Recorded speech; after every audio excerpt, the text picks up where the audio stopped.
एक बड़ी खबर इस समय आ गई है और यह खबर लेबनान को लेकर है। वॉर ब्रेकिंग में लेबनान को लेकर बड़ी खबर यह है कि लेबनान और इजराइल में भी युद्ध विराम हो सकता है।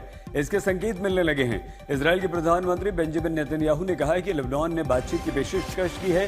लेबनान ने शर्त रखी है कि अमेरिका गारंटर बनेगा तभी इजराइल से कोई डील हम करेंगे।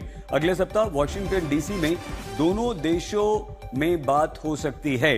अब ये इसलिए भी महत्वपूर्ण है क्योंकि नेतन्याहू ने ये बात कही है और ये पेशकश लेबनान की तरफ से आई है, तो ये बातचीत होगी। अमेरिका गारंटर बने, ये लेबनान ने कहा है, तो अमेरिका तो पहले से तैयार है और अमेरिका की शह पर ही इजराइल यहाँ पर हमले भी कर रहा है।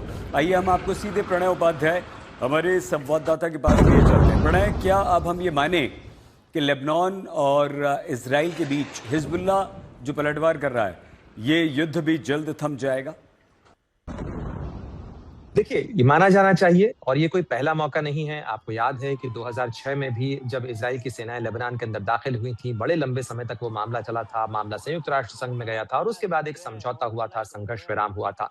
और उसके बाद हमने कई बार देखा है कि संघर्ष विराम का होना और संघर्ष विराम का टूटना इस इलाके की नियति है। मैं उस इलाके से कुछ देर पहले बस होके ही आया हूँ सईद। मैं आपको बता सकता हूँ कि इस इलाके के अंदर संघर्ष विराम के कहीं निशान नजर नहीं आ रहे हैं। लगातार दोनों तरफ से, यानी हिजबुल्लाह की तरफ से चलने वाले रॉकेट और ईरान और इजराइल की तरफ से दागे जाने वाले आर्टिलरी फायर से लेकर यहां से होने वाली जबरदस्त बमबारी और एयर स्ट्राइक्स ने पूरा इलाका जो है वो दहला रखा है। उस इलाके के अंदर थर्राहट महसूस होती है इन हमलों की।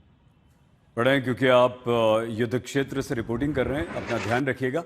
हमारी संवाददाता प्रणय उपाध्याय। लेकिन लेबनान इजराइल युद्ध रुक सकता है।